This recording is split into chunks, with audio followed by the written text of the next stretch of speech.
সীমান্তের কাছাকাছি বাতেন ভাই নামে এক ভদ্রলোকের বাড়িতে রাত কাটানোর পর সকালবেলায় আমার বন্ধু বাবুল আজাদ কান্না জুড়ে দিল। সে ঢাকায় ফিরে আসবে, আবার আমাকে সঙ্গে নিয়ে ফিরে আসবে। বাবুল আজাদ কাঁদতে কাঁদতে বলতে থাকলো, রাত্রে মাকে স্বপ্ন দেখেছি, মা বলছে ফিরে আয়। রিম্মিকে স্বপ্ন দেখেছি। রিম্মি হলো বাবুল আজাদ আর আমার বাসার ঠিক উল্টো দিকের বাসার মস্ত বড় এক ধনী লোকের মেয়ে। বাবুল আজাদের প্রেমিকা, খুবই ভালো মেয়ে, সব দিক দিয়েই ভালো। আচার ব্যবহার অমায়িক, দেখতে সুন্দরী, ভালো ছাত্রী, সবার প্রিয়। বেচারা রিম্মির অকাল মৃত্যু হয়েছে। বাবুল আজাদ বলল, স্বপ্নের ভেতরে রিম্মি আমাকে বলছে, বাবুল তুমি যুদ্ধে যেও না, তুমি মরে গেলে আমি কাকে ভালোবাসবো? তুমি ছাড়া আমি কাউকে ভালোবাসতে পারবো না। তুমি ফিরে এসো, নইলে আমাকেও নিয়ে যাও। ইত্যাদি ইত্যাদি বলতে বলতে সে কাঁদতে লাগলো। আমার কাছে বাবুলের দাবি, চলো আমরা ঘরে ফিরে যাই। কান্না যখন কিছুতেই থামাতে পারলাম না, তখন বললাম, তুই ফিরে যা, আমি ফিরে যাব না, আমি যুদ্ধে যাব। বাবুলের উত্তর, আমি তোকে ফেলে কোথাও যাব না, চল দুজনেই ফিরে যাই। না, আমি ফিরে যাব না, তুই ফিরে যা।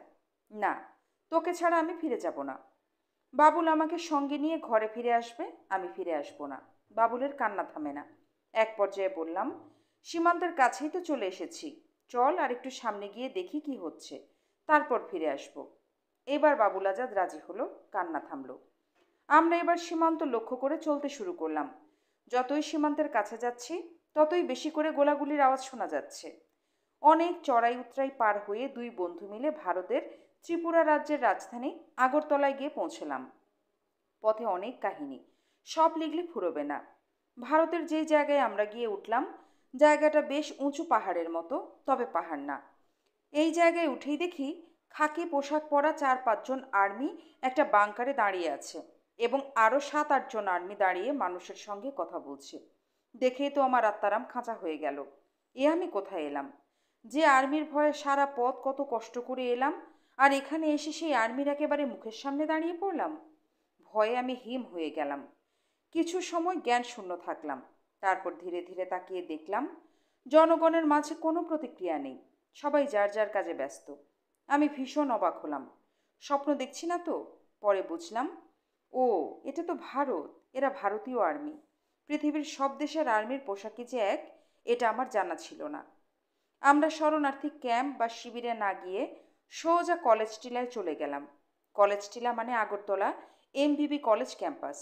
এই কলেজ টিলাতেই বাংলাদেশের প্রাক্তন ও বর্তমান ছাত্রনেতারা থাকেন। এখানেই ছাত্র সংগ্রাম পরিষদের অফিস। শেখ ফজলুল হক মনির নেতৃত্বে আসম আব্দুর রব, আব্দুল কুদ্দুস মাখন, এম এ রশিদ, শেখ ফজলুল করিম সেলিম, মিজানুর রহমান মিজান প্রমুখের তত্ত্বাবধানে কলেজ টিলা থেকে বাংলাদেশের ছাত্রদের তালিকাভুক্ত করে সামরিক প্রশিক্ষণ নেওয়ার জন্য ভারতের বিভিন্ন ট্রেনিং ক্যাম্পে পাঠানো হতো। এই কলেজ টিলাতে গিয়ে আমরা মণি ভাই, মাখন ভাই, রশিদ ভাই এবং মিজান ভাইয়ের সাথে দেখা করলাম। নেতারা বললেন, যতদিন ট্রেনিংয়ে যাওয়া না হয় এখানে থাকো। আমরা সারাদিন আগরতলায় ঘুরে বেড়াই, রাতে কলেজ টিলায় ঘুমাই। এমনি করে প্রায় মাসখানেক চলে গেল। আমরা সঙ্গে করে বাড়ি থেকে যে টাকা পয়সা এনেছিলাম তা শেষ হয়ে যাওয়ার উপক্রম হলো। এদিকে ট্রেনিংয়ে যেতে আরও বেশ কিছুদিন অপেক্ষা করতে হবে। এই অবস্থায় বাবুল আজাদ বলল, দোস্ত তুমি থাকো, আমি ঢাকায় যাই, যে বাড়ি থেকে টাকা নিয়ে আসি। আমি সঙ্গে সঙ্গে বাবুলের প্রস্তাব প্রত্যাখ্যান করলাম। বললাম, না, ট্রেনিংয়ে যতদিন না যাই ততদিন না খেয়ে খেয়ে কষ্ট করতে থাকি। খাওয়ার দারুণ কষ্টে পড়ে গেলাম। দিনে এক মুঠো ভাত পাই তো পাই না অবস্থা। আর বাবুলের প্রতিদিন একই কথা, তুই থাক, আমি ঢাকা যাই। আমি বলি, না, তুই ঢাকা ফিরে গেলে আর আসবি না। বাবুল আমাকে বুঝায়, দেখ দোস্ত, আমি যদি এখান থেকে চলে যেতে চাই তাহলে কি চলে যেতে পারি না? তুই কি আমাকে আটকে রেখেছিস? আমি চলে যেতে চাইলে তো যে কোনো সময় চলে যেতে পারি। তোকে বলে যাওয়ার দরকার কি? আমি এই জন্যই তোকে বলে যেতে চাই যাতে তুই মন খারাপ না করিস। তুই বিশ্বাস কর, আমি কথা দিলাম ঠিকই ঢাকায় যেয়ে মার কাছ থেকে টাকা নিয়ে আবার ফিরে আসব।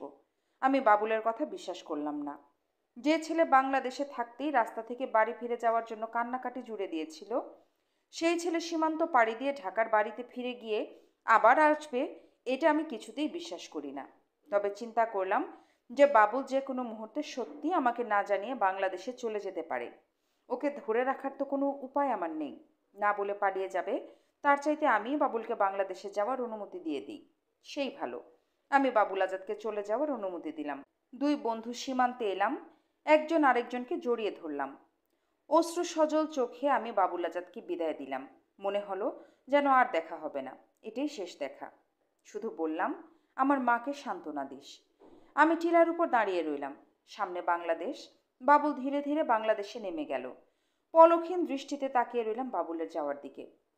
এক সময় দৃষ্টির বাইরে মিলিয়ে গেল বাবুল আজাদ। টিলার উপর ওই এক স্থানে কতক্ষণ নির্বাক পলকহীন ভারাক্রান্ত হৃদয়ে আনমনা হয়ে দাঁড়িয়েছিলাম জানি না। ভারতীয় এক শিখ সৈন্যের স্পর্শে সংজ্ঞা ফিরে পেলাম। একাকী বিষণ্ণ মনে কলেজ টিলায় ফিরে এলাম। নিজেকে ভীষণ নিঃসঙ্গ মনে হলো। সারা রাত ঘুম হলো না, শুধু মনকে শক্ত করলাম। দেখতে দেখতে সপ্তাহখানেক পার হয়ে গেল। শুনলাম কলেজ টিলায় আমরা যারা আছি তাদের খুব তাড়াতাড়ি ট্রেনিংয়ে পাঠিয়ে দেওয়া হবে। খুব ভালো লাগলো। মুক্তিযোদ্ধা হব, দেশের জন্য যুদ্ধ করব। বাবুল আজাদ আর আসবে না আমি জানি, তবুও যদি আসে আমাকে পাবে না। এসে দেখবে আমি ট্রেনিংয়ে চলে গেছি। যদি বেঁচে থাকি, বাবুলও যদি বেঁচে থাকে, দেশ স্বাধীন হলে হয়তো আবার দেখা হবে। মিজানুর রহমান মিজান ভাই খুব অমায়িক লোক। আমাকে ডেকে বললেন, রেন্টু, তৈরি হও, 2-4 দিনের মধ্যেই ট্রেনিংয়ে যাবে। তুমি তো ছোট, তাই একটু ঝামেলা হবে। তোমাকে ছোট বলে ট্রেনিংয়ে নিতে চাবে না। তুমি চিন্তা করো না, আমি সব ঠিক করে দিব। মিজান ভাই ট্রেনিংয়ের লিস্টটা লিখে, তাই খুব একটা ঘাবড়ালাম না। বাবুল চলে গেছে বেশ কয়েকদিন হয়ে গেল, এখনও বাবুল এলো না। আগামী পরশুদিন সকাল 7টায় আমি ট্রেনিংয়ে চলে যাব। সন্ধ্যা ঘনিয়ে এসেছে। মাগরিবের নামাজের সালাম ফেরাতে দেখি বাবুল আজাদ এসেছে। রেন্টু, আমি আয়শা পড়ছি। আমি স্বপ্ন দেখছি না ঠিক ঠিক দেখছি, কিছুক্ষণ বুঝলাম না। সত্যি সত্যি বাবুল এসেছে। ব্রিগেডিয়ার আমিন আহমেদ চৌধুরী 1988 সালে ভারত সরকারের কাছ থেকে 71-এর মুক্তিযোদ্ধাদের যে তালিকা সংগ্রহ করে এবং পরবর্তী পর্যায়ে সেনানিবাস ও মুক্তিযোদ্ধা কল্যাণ ট্রাস্ট এবং তার পরবর্তী পর্যায়ে 1998-99 সালে প্রধানমন্ত্রী শেখ হাসিনার দপ্তরে যে তালিকা সংরক্ষিত হয়, ভারতীয় সেই তালিকার 1 নং ভলিউমের 461 নং মোহাম্মদ আবুল হোসেন, পিতা একে আজাদ, 64 BK দাস রোড, ফরাশগঞ্জ, ঢাকা। মোহাম্মদ আবুল হোসেনের ডাকনাম হলো বাবুল আজাদ। শুধু একা বাবুল আজাদ আসেনি, সঙ্গে আবার মনির নামের একজনকে নিয়ে এসেছে। মনির আমাদেরই পাড়ার ছেলে। আমি অবশ্য মনিরকে এর আগে চিনতাম না, এই প্রথম দেখলাম। মিজান ভাইয়ের কাছে নিয়ে বললাম, আমাদের 2 বন্ধু ছাড়া আমি এই ট্রেনিংয়ে যাব না। যে করেই হোক বাবুল ও মনিরকে আমার সাথে ট্রেনিংয়ে পাঠাতেই হবে। পরের দিন সকালে মনির বলল, ওর বড় ভাই মন্টু ভাই আগরতলাতেই কোথাও আছে। ছুটলাম মনিরের বড় ভাই মন্টু ভাইয়ের সন্ধানে। খুঁজে বের করলাম মন্টু ভাইকে। মন্টু ভাই ট্রেনিং শেষ করে অস্ত্র নিয়ে বাংলাদেশের ভেতরে যুদ্ধে যাওয়ার অপেক্ষায় আছেন। মন্টু ভাইয়ের কাছেই শুনলাম, আমার সেজো ভাই ঢাকার কায়েদে আজম, বর্তমান শহীদ সোহরাওয়ার্দী কলেজের ছাত্র সংসদের জিএস মজিবুর রহমান মন্টু ট্রেনিং শেষ করে অনেক আগেই ঢাকার অপারেশনে চলে গেছে। কলেজ টিলায় ফিরে এসে দেখা হলো শহীদ ভাইয়ের সাথে। শহীদ ভাই আমার সেজো ভাই মজিবুর রহমান মন্টুর বন্ধু এবং কায়েদে আজম কলেজের ছাত্র সংসদের জিএস। শহীদ ভাই আমাদের পরে যাবে টেন্ডুয়া ট্রেনিং ক্যাম্পে সামরিক প্রশিক্ষণ নেওয়ার জন্য। মিজান ভাইয়ের বদৌলতে পরের দিন সকালে আমরা 3 বন্ধু একটা মিলিটারি লরিতে উঠে বসলাম অন্যান্যদের সাথে। মিলিটারি লরিতে ওঠার আগে 3-4 জায়গায় আমাদের নাম লেখা হলো এবং আমাদের স্বাক্ষর নেওয়া হলো। সামরিক লরি আমাদেরকে নিয়ে চলতে শুরু করলো। সন্ধ্যা নাগাদ লেম্বুচোরা নামক ট্রেনিং ক্যাম্পে এসে পৌঁছলাম। এই লেম্বুচোরা ট্রেনিং ক্যাম্প ভারতীয় সেনাবাহিনীর মেজর KB সিং এবং মেজর RP শর্মার অধীনে 1 মাস সামরিক প্রশিক্ষণ শেষে 2 নং সেক্টরের সদর দপ্তর মেঘালয় থেকে অস্ত্রশস্ত্র নিয়ে বাংলাদেশের ভেতরে ঢুকে পড়লাম। 2 নং সেক্টরের প্রথম সেক্টর কমান্ডার ছিলেন কমান্ডার মেজর খালেদ মোশাররফ। 2 নং সেক্টর কমান্ডার মেজর খালেদ মোশাররফকে লেফটেন্যান্ট কর্নেল পদোন্নতি দিয়ে তার নামের ইংরেজি প্রথম অক্ষর কে অনুসারে গড়ে তোলা হয় ফোর্স এবং এই কে ফোর্সের অধিনায়ক হন খালেদ মোশাররফ। তখন 2 নং সেক্টরের কমান্ডারের দায়িত্ব নেন ক্যাপ্টেন থেকে সদ্য পদোন্নতি পাওয়া মেজর হায়দার। খুব সম্ভবত খালেদ মোশাররফ যখন 2 নং সেক্টর কমান্ডার, তখন হায়দার 2 নং সেক্টরের 2IC ছিলেন।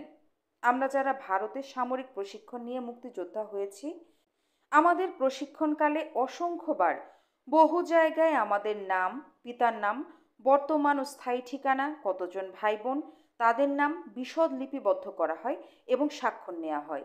এই জাতীয় বায়োডাটা দিতে গিয়ে আমরা বিরক্ত হয়ে পড়েছিলাম। ভারত সরকার যদি প্রয়োজন মনে করে ওই তালিকা ধরে এখনও আমাদের খুঁজে বের করে ফেলতে পারবে। একমাত্র কাদের সিদ্দিকী বীর উত্তমের কাদেরিয়া বাহিনী ছাড়া আমরা যারা ভারতে গিয়ে ট্রেনিং নিয়ে মুক্তিযোদ্ধা হয়েছি, এই মুক্তিযোদ্ধারাই মূল মুক্তিযোদ্ধা বা প্রথম মুক্তিযোদ্ধা। এই মুক্তিযোদ্ধারাই দেশে এসে ছাত্র যুবকদের ট্রেনিং দিয়ে আরও মুক্তিযোদ্ধা তৈরি করে। অর্থাৎ ভারতীয় প্রশিক্ষণপ্রাপ্ত মুক্তিযোদ্ধাদের থেকেই জন্ম নেয় দেশীয় প্রশিক্ষণপ্রাপ্ত মুক্তিযোদ্ধা। এই হলো ইন্ডিয়ান ট্রেন্ড এবং লোকাল ট্রেন্ড মুক্তিযোদ্ধা। এই মুক্তিযোদ্ধাদের সাথে এদেশের আপামর জনতা যোগ হয়ে হয় মুক্তিবাহিনী। যদি মুক্তিবাহিনী বলা হয় বা ধরা হয় তাহলে কেবল রাজাকার, আল বদর, আল শামস ব্যতীত সকল মানে ৭.৫ কোটি বাঙালি মুক্তিবাহিনী। যেমন সেনাবাহিনীর সকল সদস্যই যুদ্ধ করে না। সেনাবাহিনীর ইঞ্জিনিয়ারিং কোরের লোকদের দায়িত্ব হচ্ছে ব্রিজ, কালভার্ট ইত্যাদি তৈরি করা, যুদ্ধ করা নয়। আবার সেনাবাহিনীর মেডিকেল কোর বা সিগন্যাল কোরের সদস্যরা যুদ্ধ করে না। মেডিকেল কোরের দায়িত্ব হচ্ছে আহত সৈনিকদের চিকিৎসা করা, যুদ্ধ করা নয়। সিগন্যাল কোরের দায়িত্ব হচ্ছে সিগন্যাল দেওয়া, যুদ্ধ করা নয়।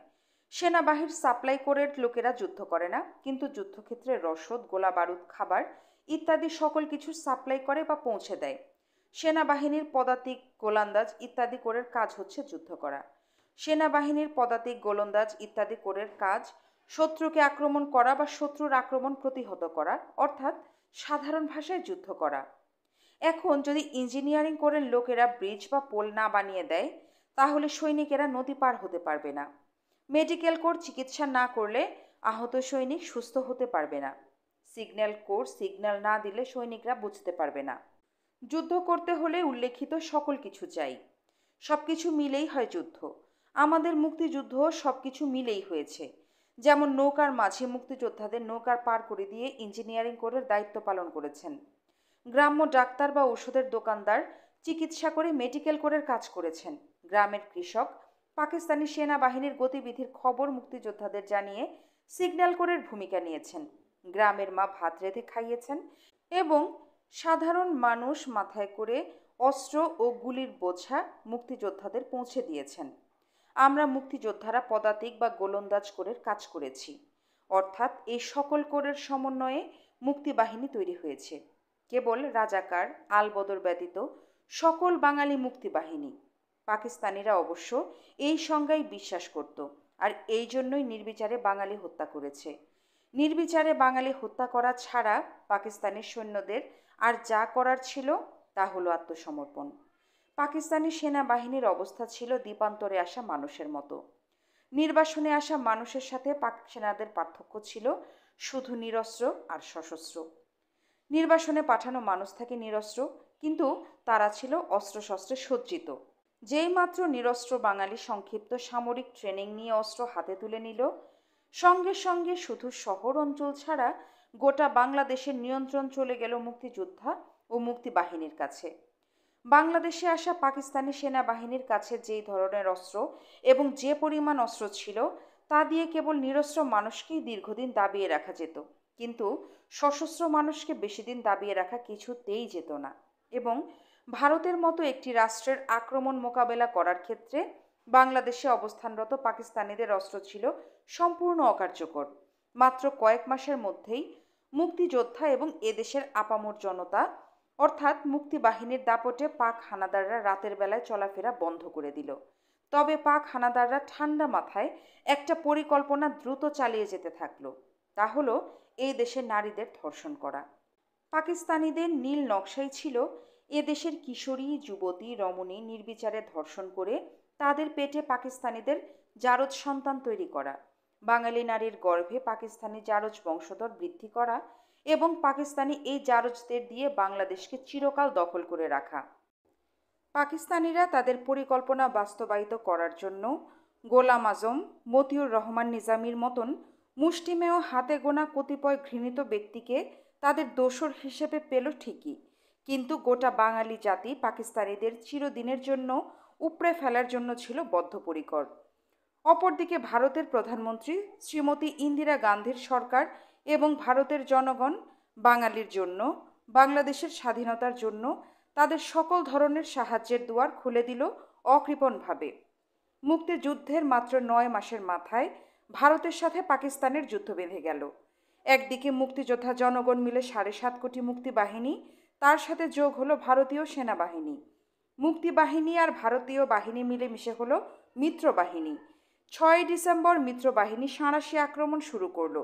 নির্বাসনে আসা দিশেহারা পাক হানাদার বাহিনী মাত্র 10 দিনের মাথায় 16 ডিসেম্বর অসহায়ের মতন পরাজয় বরণ করল। 96,000 পাকিস্তানি সৈন্য জেনারেল নিয়াজির নেতৃত্বে 16 ডিসেম্বর 1971 সালে রেসকোর্স ময়দানে আত্মসমর্পণ করল। এই আত্মসমর্পণের ঐতিহাসিক দলিলে আত্মসমর্পণকারীদের পক্ষে পাকিস্তানিদের জেনারেল নিয়াজি স্বাক্ষর করেন এবং ভারতীয় সেনাবাহিনীর জেনারেল জগজিৎ সিং অরোরা বিজয়ীদের পক্ষে স্বাক্ষর করেন। বিশ্বের দরবারে প্রতিষ্ঠিত হল স্বাধীন সার্বভৌম বাংলাদেশ। মুক্তিপাগল মানুষ, মুক্তিযোদ্ধা এবং ভারতীয় সেনাবাহিনীর প্রত্যক্ষ অংশগ্রহণের মাধ্যমে ছিনিয়ে আনল স্বাধীনতার লাল সূর্য। বাঙালি জাতি সশস্ত্র মুক্তিযুদ্ধের মাধ্যমে দেশ স্বাধীন করে। 1972 সালের 10ই জানুয়ারি বঙ্গবন্ধু শেখ মুজিবুর রহমানকে স্বাধীন দেশে ফিরিয়ে আনল। স্বাধীন দেশে ফিরে এসে বঙ্গবন্ধু শেখ মুজিব, যার সফল নেতৃত্বে বাংলাদেশ স্বাধীন হয়েছে, বিপ্লবী সরকারের প্রধানমন্ত্রী বা মুজিবনগর সরকারের প্রধানমন্ত্রী তাজউদ্দিন আহমেদকে প্রধানমন্ত্রীর পদ থেকে সরিয়ে নিজে প্রধানমন্ত্রী হলেন। মুক্তিযোদ্ধাদের কাছ থেকে অস্ত্র জমা নিলেন।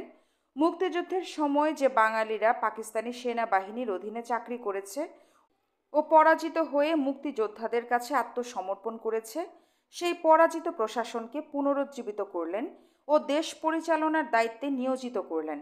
আর মুক্তিযোদ্ধারা কে কোথায় গেল তার কোনো খবর রাখলেন না। শুধু তাই নয়, ভারত সরকারের কাছে মুক্তিযোদ্ধাদের সম্পূর্ণ সঠিক তালিকা থাকা সত্ত্বেও সেই তালিকা না এনে নানা জনকে দিয়ে নানা রকমের মুক্তিযোদ্ধা সার্টিফিকেট বিতরণ করলেন। আমার জানা মতে ওই মুক্তিযোদ্ধা সার্টিফিকেট কোনো প্রকৃত মুক্তিযোদ্ধা তো নেয়নি, বরং যারা রাজাকার ছিল, চরম সুবিধাবাদী ছিল, যারা মুক্তিযুদ্ধের ধারকাছ দিয়েও হাঁটেনি, তারাই ওই সকল মুক্তিযোদ্ধার তালিকাভুক্ত হয়েছে এবং সার্টিফিকেট নিয়েছে। একজন মুক্তিযোদ্ধা জাতির কাছ থেকে কেবল সম্মান ব্যতীত আর কিছুই পাওয়ার থাকতে পারে না। মুক্তিযোদ্ধারা জাতির গৌরব। ভারত সরকারের কাছ থেকে মুক্তিযোদ্ধাদের পূর্ণাঙ্গ তালিকা নিয়ে আসার সহজ পন্থা গ্রহণ না করে কেন শেখ মুজিবুর রহমান নানা জনকে দিয়ে নানান রকমের তালিকা আর মুক্তিযোদ্ধা সার্টিফিকেট দিয়ে লেজে গোবরে বেহাল ব্যবস্থা করলেন, তা বোধগম্য নয়। মুক্তিযোদ্ধারা থাকবে না, থাকবে দেশ। থাকতে হবে মুক্তিযোদ্ধাদের তালিকা। কিন্তু শেখ মুজিব অতি সামান্য ও অতি সহজ কাজ ভারত থেকে মুক্তিযোদ্ধাদের প্রকৃত তালিকা নিয়ে আসতে কেন ব্যর্থ হলেন? এই ব্যর্থতার জন্য একজন মুক্তিযোদ্ধা হিসেবে বঙ্গবন্ধু শেখ মুজিবকে কখনোই ক্ষমা করব না। বঙ্গবন্ধুর প্রতি জাতির ভালোবাসা, শ্রদ্ধা, সর্বোপরি বিশ্বাস আকাশ ছোঁয়া। তিনি সদ্য স্বাধীন দেশের প্রধানমন্ত্রী। জাতির আশা ছিল যুদ্ধে অংশগ্রহণকারী রাজনৈতিক দলগুলো নিয়ে বঙ্গবন্ধু একটি জাতীয় সরকার গঠন করবেন, কিন্তু বঙ্গবন্ধু তা করলেন না। তিনি সরকার গঠন করলেন মুক্তিযুদ্ধের কঠিন ত্যাগের পরীক্ষায় পিছিয়ে পড়া, দেশ ও জাতির প্রতি দায়িত্ব পালনে চরমভাবে ব্যর্থ সুবিধাভোগী আওয়ামী লীগের সেই সব ব্যক্তিদের নিয়ে।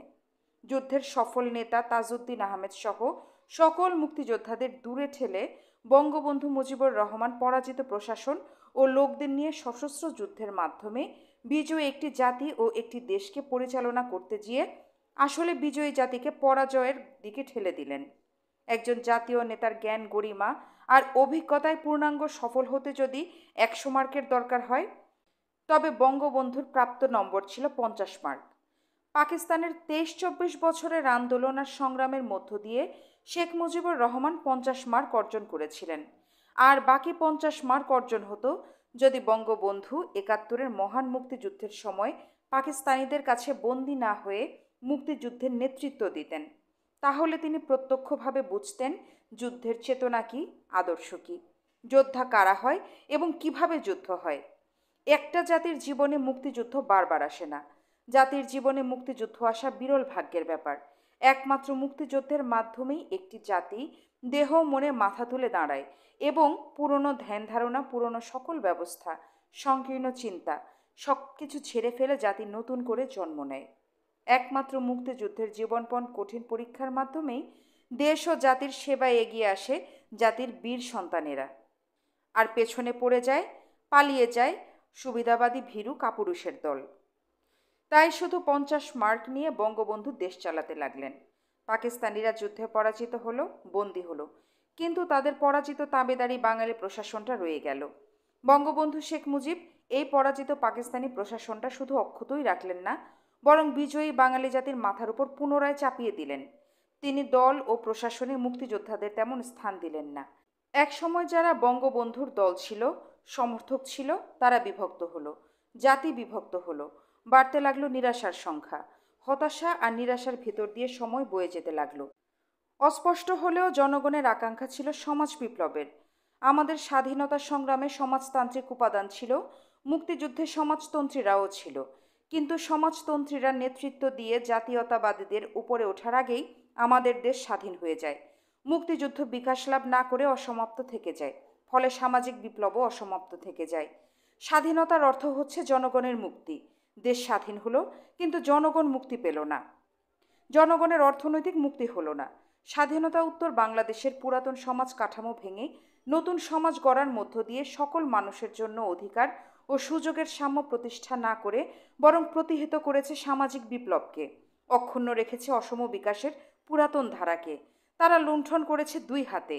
আমলা, কালো ব্যবসায়ী, অসৎ রাজনীতিক এরা ক্রমাগত ধনী হয়েছে স্বাধীনভাবে। জনগণের অগ্রগতি হবে কি? তারা আরও নিঃস্ব, আরও দরিদ্র হতে থাকলো। নেতৃত্ব সমগ্র জনগণের স্বার্থ না দেখে শ্রেণী স্বার্থ দেখেছে। তাৎপর্যের বিষয়, নেতৃত্ব যে কেবল শ্রেণীতে সীমাবদ্ধ ছিল তা নয়, আটকে ছিল দল এবং সর্বোপরি পরিবারের কাছে। দেশে দুর্ভিক্ষ শুরু হলো, হাজার হাজার মানুষ খেতে না পেয়ে ক্ষুধায় মারা গেল। বৃদ্ধি পেল লুণ্ঠন ও দুর্নীতি। শেখ মুজিবুরের নেতৃত্ব বিশ্বাসযোগ্যতা হারাতে লাগলো। অপরদিকে অসমাপ্ত সামাজিক বিপ্লবের বিপ্লবীরা, পূর্ব বাংলা সর্বহারা পার্টির মহান নেতা কমরেড সিরাজ শিকদারের নেতৃত্বে তাদের সশস্ত্র বিপ্লবী তৎপরতা তীব্রতর করে তোলে। যুবকরা পূর্ব বাংলা সর্বহারা পার্টি জিন্দাবাদ, কমরেড সিরাজ শিকদার জিন্দাবাদ ধ্বনি দিয়ে দেশে ব্যাপক এক নতুন সংগ্রাম শুরু করে। এই সংগ্রামের নাম দেয় শ্রেণী সংগ্রাম। দলে দলে যুবকেরা সিরাজ শিকদারের নেতৃত্বে এই সশস্ত্র সংগ্রামে যোগ দিতে থাকে। আদিকাল থেকেই শিক্ষিত ও ধনী পরিবারে সিরাজ শিকদার জন্মগ্রহণ করেন। সিরাজ শিকদার খুবই মেধাবী ছাত্র ছিলেন এবং নিজে বিএসসি ইঞ্জিনিয়ার ছিলেন। ছাত্র জীবনে তিনি বামপন্থী ছাত্র সংগঠন করতেন। শ্রেণী সংগ্রাম ও সমাজ বিপ্লবের প্রয়োজনে কমরেড সিরাজ শিকদারের সশস্ত্র সংগ্রাম এতই ব্যাপক ও তীব্র হলো যে শেখ মুজিবুর রহমানের প্রশাসন দিনকে দিন অচল হয়ে যেতে শুরু করল। নির্যাতিত, নিপীড়িত, শোষিত বাঙালির হৃদয়ে কমরেড সিরাজ শিকদারকে ঘিরে নতুন স্বপ্ন দানা বাঁধতে লাগল। 1974 সালের 2রা জানুয়ারি সিরাজ শিকদার গ্রেপ্তার, পলায়নকালে পুলিশের গুলিতে নিহত, এই শিরোনামে দেশের সকল পত্রিকায় সংবাদ পরিবেশিত হলো। পুলিশের প্রেস নোটে বলা হলো, সিরাজ শিকদারকে গ্রেপ্তার করা হয়েছিল এবং সাভার রোড দিয়ে আসার সময় সিরাজ শিকদার পুলিশের ভ্যান থেকে লাফিয়ে পড়ে পালিয়ে যাওয়ার চেষ্টা করেছিল। তখন পুলিশ গুলি করে, সেই গুলিতে সিরাজ শিকদার নিহত হয়। কিন্তু অনুসন্ধান করে জানা যায় পুলিশের প্রেস নোট বানোয়াট। সিরাজ শিকদারকে গ্রেপ্তার করা হয় ঠিকই, এবং গ্রেপ্তারের পর বিনা বিচারে বন্দি অবস্থায় গুলি করে হত্যা করা হয়। সিরাজ শিকদারের বুকে মোট 5টি গুলির চিহ্ন ছিল, যা সামনে থেকে করা হয়েছে।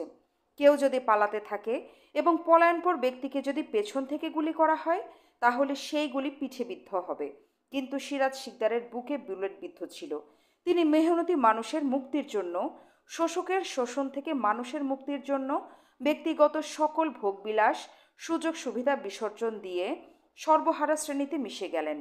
নিপীড়িত, নির্যাতিত, সর্বহারা মানুষের অধিকার প্রতিষ্ঠার জন্য ঘর, সংসার, আত্মীয় পরিজন, আরাম আয়াস ত্যাগ করে সমাজ বিপ্লবে নিজেকে সম্পূর্ণ উৎসর্গ করেছিলেন।